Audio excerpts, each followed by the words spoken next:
Bonjour à toutes et tous, bienvenue sur Optimis TV. Optimis TV, c'est votre émission qui est disponible sur YouTube et en podcast et qui met en avant les acteurs et les actrices du monde de l'optique. Chaque semaine, un nouvel invité, vous le savez, mais peut-être que vous n'êtes pas encore abonné. Et ça, c'est facile, un petit clic et vous recevez chaque semaine une nouvelle vidéo avec des parcours inspirants. En parlant de parcours inspirants, on va aujourd'hui à la rencontre d'un acteur important de la formation en optique lunetterie à Lyon. Il s'agit de Romain Houry. Il est responsable pédagogique chez Progress Santé Lyon, une école qui forme bien sûr des futurs opticiens et opticiennes, mais aussi d'autres professionnels de santé, et on va en parler.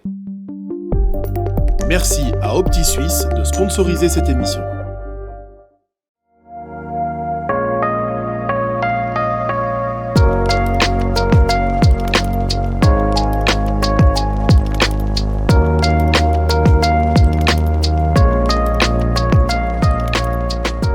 Alors bien sûr, on va parler de son parcours, on va parler de formation, on va parler d'étudiants, on va parler de concurrence et on va parler de l'avenir du métier d'opticien. Et pour ce faire, bien sûr, j'ai l'honneur d'accueillir Romain. Bonjour Romain. Bonjour Maxime. Merci d'être là. Merci de m'accueillir. C'est pas très loin. Non, ça qui vient de plus loin. Ouais, non, ça va. Là, on est à Lyon, donc tout va bien. Bon, on va parler de plein de choses. On va parler de toi, déjà. On va parler de ton parcours. On va parler de ce qui te passionne dans ce métier et de formation. Évidemment, on est là pour ça. Alors, ma première question, est-ce que tu regardes Optimis TV des fois ? Bien évidemment. Voilà. Alors, qu'est-ce que t'en penses ? Tu regardes ou t'écoutes ? Parce que là, il y a un débat sur podcast vidéo. On regarde tout en écoutant. Voilà. Hein. Mais il se peut qu'on fasse qu'écouter, parce que c'est ce qu'on a mis, pour ça qu'on les a mis en podcast. Hein. Non, on écoute et puis on regarde aussi, bien évidemment. Bon, alors merci pour ta fidélité. Alors déjà, est-ce que tu peux nous expliquer un petit peu ton parcours ?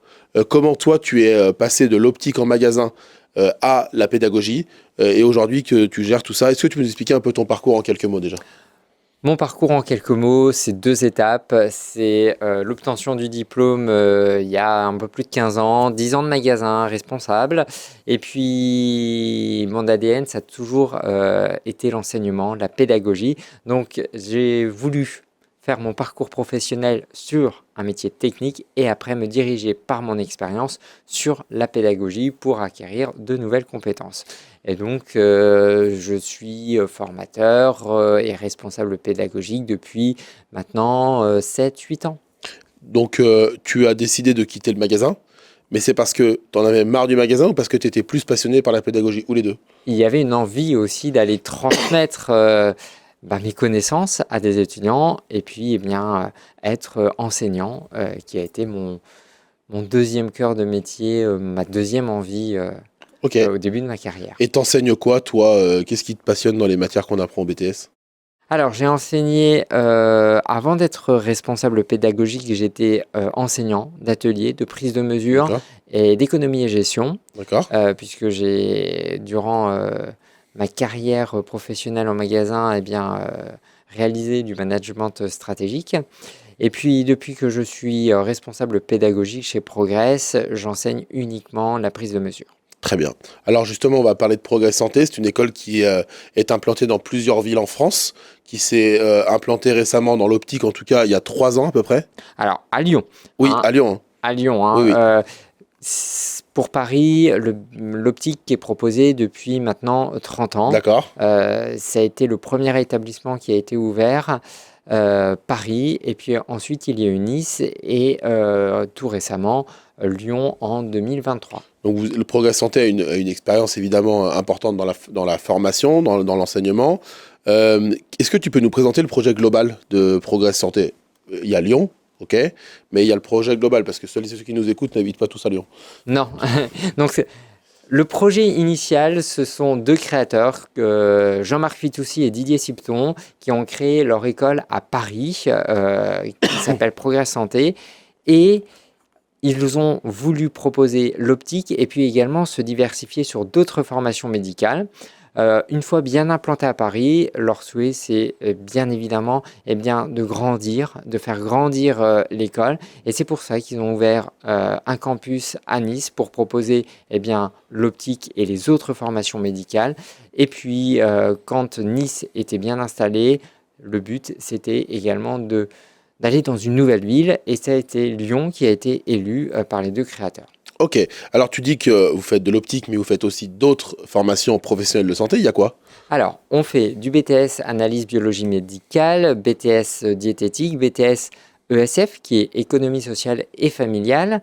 Et puis, on fait également de l'audioprothèse et de l'orthophonie également via l'Université de Madrid. Donc, l'audioprothèse également, C'est on bon à sait savoir. qu'aujourd'hui, c'est bon à savoir parce que, Ah oui. on le propose de plus en plus aux opticiens. Excellent. Quand Progress Santé s'est installé à Lyon, en 2023, tu as commencé l'aventure avec eux. J'ai commencé l'ouverture, Donc tu as j'ai construit... commencé l'aventure avec eux, j'ai construit le campus avec Excellent. eux. Comment ça s'est passé Avec concrètement? concrètement, c'est déjà Janie Valadon, qui est la directrice de l'établissement, qui a développé le campus. Et puis, une fois les étudiants recrutés, l'équipe s'est agrandie avec justement la mise en place des référents pédagogiques pour mettre en place un parcours pédagogique pour chaque filière. Alors aujourd'hui, quelles sont les plus grandes difficultés que vous avez rencontrées ces premières années, mais aussi et surtout quelles sont les plus grandes réussites? Les plus grandes réussites, c'est quand on arrive, on a une page blanche et puis on l'écrit. Et la grande réussite, le plus beau des moments, au moment de la création, c'est quand on ouvre nos locaux avec notre matériel qui est neuf et on a la fierté de se dire, pour une école, à des étudiants, on offre du matériel neuf, que ce soit toutes les machines au niveau de l'atelier, des salles d'examen du. Et ça, c'est une grande fierté de pouvoir dire à des étudiants, vous avez la chance de pouvoir manipuler sur une machine qui n'a jamais servi. C'est un vrai bon outil de travail. Quoi. Et ça, c'est la plus grande fierté qu'on a chez Progress, c'est d'offrir des locaux neufs. Et la plus grande difficulté que vous avez rencontrée ces dernières années? Des difficultés, en fait, on garde que les bons moments.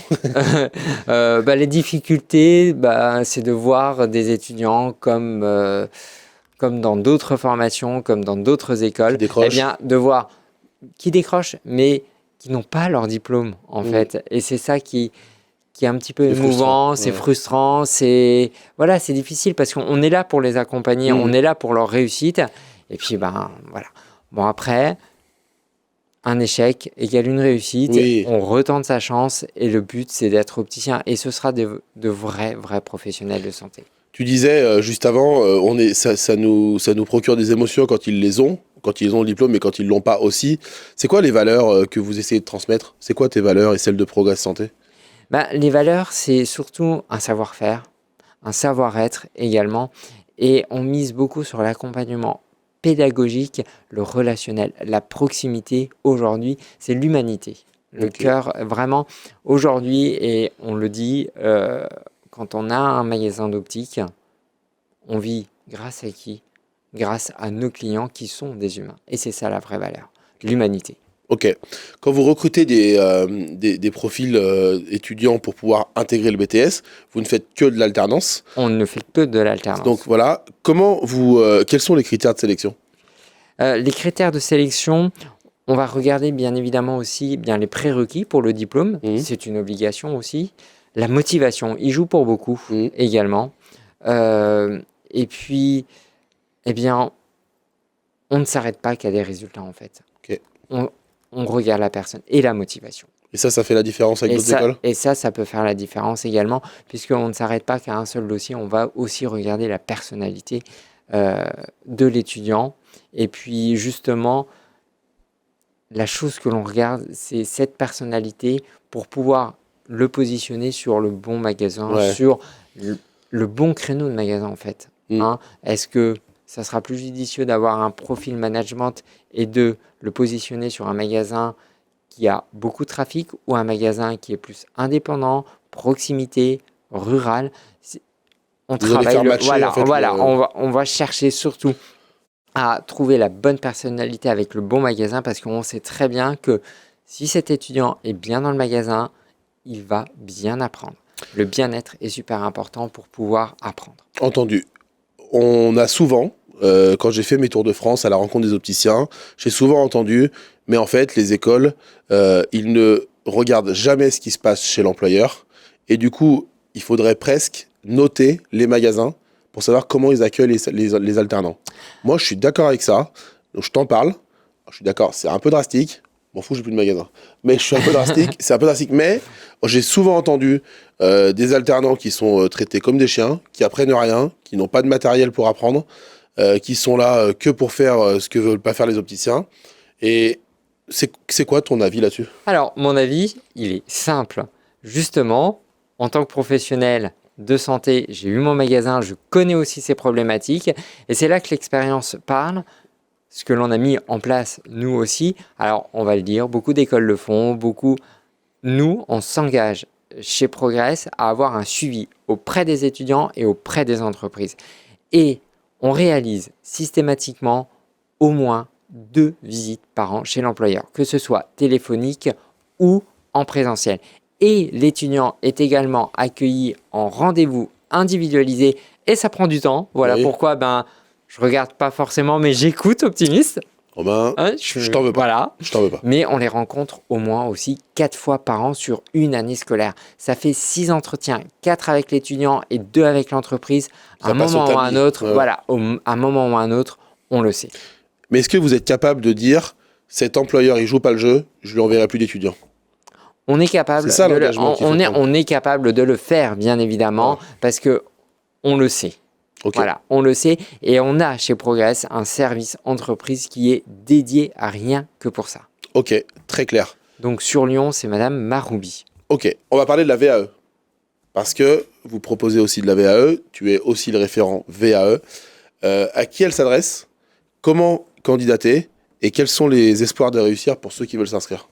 Alors, la VAE, c'est la validation des acquis. Oui, on peut le rappeler. Voilà, un an d'expérience au minimum en magasin. C'est pas 5 ans? Non, on est sur un an. Ah bon, ok. On est sur un an au minimum. Il a été réformé il y a 1 an et demi, 2 ans. Encore une fois, on compte plus les années, heureusement. Donc, 1 an d'expérience. Il y a même en ce moment même, on teste la VAE inversée, c'est-à-dire qu'on peut les mettre directement aussi en apprentissage. Donc, 1 an d'expérience, on va demander une recevabilité, l'autorisation d'avoir un accompagnement dans le but d'obtenir justement le BTS opticien lunetier. Et on s'engage aujourd'hui sous 8 mois à avoir le diplôme du BTS opticien lunetier par accompagnement avec les étudiants qui rentrent. Encore une fois, c'est la motivation puisque ça demande beaucoup de travail. Alors c'est combien de temps justement pour quelqu'un qui nous regarde, qui travaille en même temps? Il faut qu'il se dégage combien de temps par semaine? Alors, il va falloir qu'il se dégage pendant 8 mois ses soirées. Entre les cours à préparer en e-learning pour préparer les cours en distanciel. Il va falloir aussi dégager 4 journées entières pour venir sur site pour pouvoir exercer au niveau de tout ce qui est prise de mesure, examen de vue. Donc c'est un investissement personnel. Voilà. Et cet investissement personnel, il paye quand on se présente devant le jury. Comme toute VAE, validation totale, validation partielle, ou validation non-validation. Et aujourd'hui, c'est difficile de quantifier les personnes qui ont réellement leur diplôme puisque c'est une démarche personnelle. Oui. C'est eux qui vont jusqu'au bout de l'inscription personnelle. Okay. Ils n'appartiennent pas à l'établissement. Ce n'est pas comme le cursus scolaire à proprement parler où c'est l'établissement qui inscrit ses étudiants. Là, nous, on les appelle les stagiaires. Chez nous, c'est eux qui font la démarche d'aller s'inscrire. Alors, on a toujours une fierté, ceux qui l'ont, de revenir nous remercier Bien pour sûr. Cet accompagnement.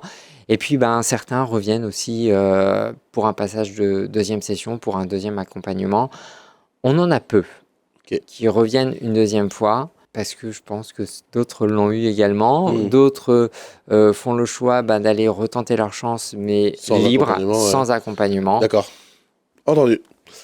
Bon, pendant de nombreuses années, l'ISO à Lyon a été le seul acteur pédagogique dans la formation. Avant, il y avait l'EFSO, mais enfin, je veux dire, je ne l'ai même pas connu, pour te dire.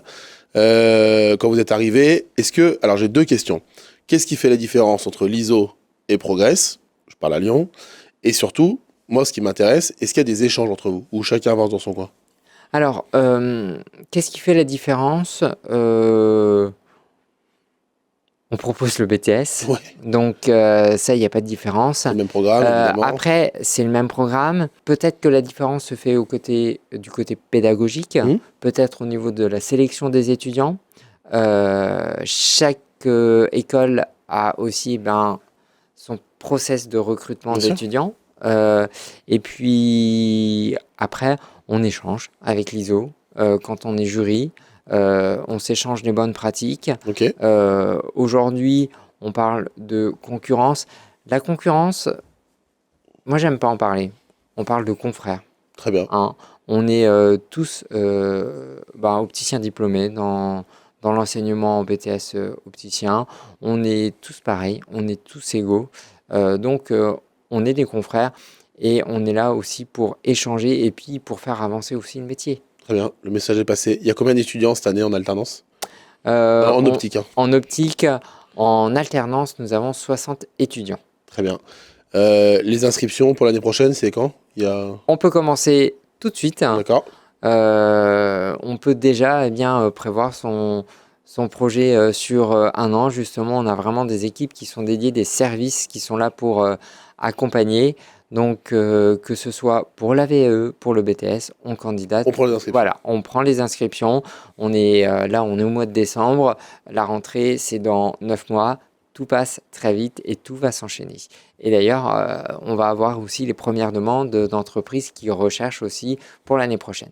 Donc, et pour vous contacter, le site? Le site internet www.progress-la-touche-du-6 santé.com. Très bien. Ou sinon, vous venez directement sur nos journées portes ouvertes également sur site 11 Croix Paquet ou 11 rue du Docteur Musset. C'est simple, Hôtel de Ville, Lyon 1er ou Foch dans le 6e arrondissement. C'est très clair.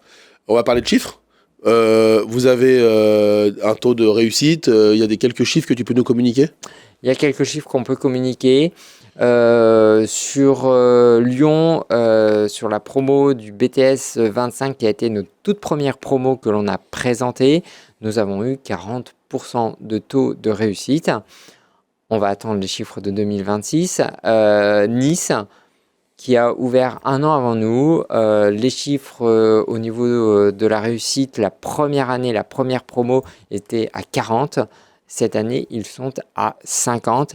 Et on a, je précise que nos taux de réussite également, on a fierté aussi de dire que les étudiants, on les a accompagnés du début jusqu'à la fin, et peu importe leur niveau.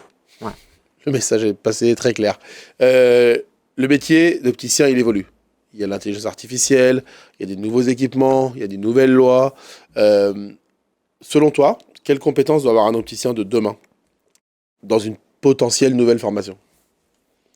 Tu en as parlé. Alors, le métier de l'optique, c'est technologie, mais santé aussi. Bien sûr. La santé évolue grâce aussi à l'intelligence artificielle. On voit le déploiement des téléconsultations, des téléexpertises. On sait même de l'intelligence artificielle pour faire des comptes rendus. Donc aujourd'hui, que ce soit sur toute formation, et ça, c'est peut-être le côté plus pédagogique qui va parler, mais effectivement, l'intelligence artificielle va servir pour notre futur. Alors, c'est un complément, bien évidemment, de travail. C'est un outil complémentaire. Je tiens à le préciser également. Oui, donc, il ne remplace pas l'humain. Voilà, évidemment. exactement. Et donc, aujourd'hui, on le voit également dans le secondaire, dans le tertiaire, il y a des cours sur l'intelligence artificielle parce qu'il faut savoir s'en servir. Et aujourd'hui, ça, c'est une compétence qu'on devrait mettre également dans toute formation, qu'on soit technique ou pas. Donc, il y a cet enjeu. On le voit aussi, on met de l'argent dans l'intelligence artificielle et l'État également débloque des fonds dans ce sens-là. Mais vous arrivez à quand même sensibiliser vos étudiants aux nouvelles techniques, que ce soit sur la santé, sur l'intelligence artificielle, mais vous arrivez à en parler ou les plannings sont trop serrés? Alors, on arrive à en parler puisque on réalise et on bloque également des demi-journées sur une année scolaire. On en bloque 4 ou 5 pour faire intervenir justement des professionnels de santé aussi, pour les confronter à la réalité du marché. Moi, je suis OK pour venir si tu veux. Ah je peux faire une conférence, tu veux. On prend rendez-vous juste après. Sur le handicap. en magasin. Il y a plein de trucs à dire. Ouais, c'est super parce que ça, on l'oublie également. Ça fait partie du métier, l'accompagnement psychologique pour les personnes justement malvoyantes. C'est un handicap. Malvoyante, handicap invisible, autisme, handicap visible, on a tout un tas de trucs. On en parle. Qu'est-ce qui est le plus difficile aujourd'hui? Recruter des étudiants, trouver des bons formateurs, trouver des bons employeurs. C'est quoi le plus difficile dans la vraie vie? Dans la vraie vie, on va parler de façon conjoncturelle. Oui. Au niveau national, la dernière entrée a été complexe pour recruter des étudiants en optique. Je parle oui, en optique. On parle optique, bien sûr. On parle optique, bien évidemment. Il y a une baisse des effectifs. Alors, l'ouverture de la concurrence, le métier qui est vu de façon moins attrayante, les salaires peut-être un peu trop bas, travailler le samedi aussi. Donc, il faut retravailler aussi cette façon de faire également au magasin. Et puis, on le voit, en quelques années, eh bien, le nombre de candidats qui se présentent au diplôme a baissé. On est passé de 3400 candidats de présentés en 2022 ou 2023 à 3100 l'an passé. Donc ça baisse aussi. C'est conjoncturel. Voilà, c'est conjoncturel et on se pose la question, est-ce que ça va devenir structurel puisque on voit aussi les dernières données au niveau du taux de fécondité en France, on est en dessous des 2. Donc on ne renouvelle pas. Et du coup, qu'est-ce qu'il faudrait pour pouvoir inverser la tendance, selon toi? Rendre le métier plus sexy, mais comment? Se mettre tous ensemble, travailler tous ensemble, tous les acteurs, que ce soit les écoles, les professionnels de santé, les ophtalmos, les délégations de tâches, les 3O, c'est tout le monde à se réunir sur des tables rondes et de travailler sur un axe de réforme de la formation. Ça fait des années qu'on en parle et on est toujours aujourd'hui au même stade. Aujourd'hui, on a besoin de tous les acteurs pour pouvoir réformer et redonner de l'attractivité à cette formation. Très bien, c'est entendu, c'est très clair et le message est passé. Il me reste une dernière question. On a parlé de l'évolution de plein de choses, mais on n'a pas parlé de l'évolution des étudiants. Comment ils évoluent, leurs attentes, leur motivation, leur comportement, je sais pas, leur implication dans la formation. Comment tu les vois évoluer, toi, au fil du temps? Des questions un peu pénibles, hein. Mais c'est important. Non, parce que c'est la vraie vie, quoi. En fait, c'est la vraie vie. Bah oui, mais c'est la vraie vie. Et puis, on a tous le même réflexe. Bah oui. On est tous confrontés à ça, que ce n'est pas lié qu'à l'optique. Mais aujourd'hui, eh bien, on voit une baisse de la compétence des étudiants. On le voit, aujourd'hui, le programme est moins important qu'il y a 15 ans, qu'il y a 20 ans. Eh bien, parce qu'aujourd'hui, on a les outils aussi numériques qui nous aident également à apprendre, chose qu'on n'avait pas il y a 15 ou 20 ans. Et puis, également, l'émergence des réseaux sociaux, on voit ce qui se passe ailleurs aussi. Donc, le niveau baisse. Voilà, le niveau baisse, et ça, ce n'est pas une nouveauté, et on le voit. On regarde la télévision comme tout le monde, comme on le voit, les mathématiques, le français, c'est comment ? Le niveau baisse. Okay. Voilà. Et on est confronté aussi, même en enseignement supérieur, à cela. Ok.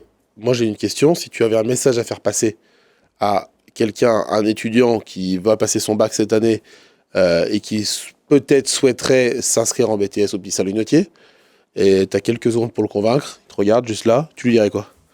Regarde Maxime, regarde les belles lunettes qu'il a. Voilà. Franchement, on s'éclate en magasin à choisir des lunettes. Non mais c'est vrai. Mais c'est vrai. Non mais c'est vrai. C'est très clair, mais c'est très simple. C'est le message. Entendu. On va passer à la question suivante et ce sera la dernière. Quel message tu souhaiterais envoyer aux étudiants qui sont chez toi actuellement, qui vont passer le BTS à la fin d'année et qui sont à quelques mois de le passer? Pensez à la fin, la fête arrive. Une fois que vous avez le diplôme, on va pouvoir fêter cela ensemble. Et ça, c'est un engagement, on va le fêter. Hein. Ah ouais, on va le fêter. Mais tu viens avec nous aussi? Alors justement, on va en parler. Justement, puisque vous êtes là, je m'engage à faire la fête avec vous quand vous aurez votre BTS. Alors je sais que la plupart ne me connaissent pas, mais je peux vous envoyer quelques références de fêtes où j'étais là, et normalement, on s'en souvient. Donc c'est peut-être une motivation pour vous. Rendez-vous pour la remise des diplômes. Ah mais je serai là. Eh ben voilà. Ah ben je te jure que je serai là. Eh ben on y va. Remise des diplômes les yeux, ensemble. Ça va piquer. Je viendrai avec le caméraman. Ok, super. On va filmer ça. Allez-y, filmer. Et on mettra sur Optimist. Et on aussi. mettra sur Optimist Voilà, TV. Tu peux compter sur moi. Le créneau est déjà bloqué. Bon, Merci Romain, ça a été. merci de Merci l'accueil. mais merci beaucoup. Merci d'avoir parlé en toute franchise. Merci pour ce que vous faites. Parce que pour les opticiens, c'est très important de former des nouveaux opticiens et de bien les former. Merci d'y mettre du cœur. On viendra vous voir dans vos locaux. Et on va vous accueillir avec grand plaisir. Mais merci beaucoup. Je te souhaite une bonne continuation. On se verra rapidement à la remise des diplômes déjà. Et Ouais, puis, la on s'appelle remise quand tu des veux, quand tu auras diplômes. noté mon numéro, Romain, Ouais, parce que, oui. Mais moi, je l'ai pas noté non plus. Donc, Ouais, bah voilà. c'est pas grave. Merci beaucoup. Donc on fait ça à la sortie. Je te promets. Merci beaucoup. Merci d'avoir regardé ou écouté Optimist TV. Et pour ma part, je vous dis à la semaine prochaine. C'est bientôt Noël. Préparez les cadeaux. À bientôt. Bye.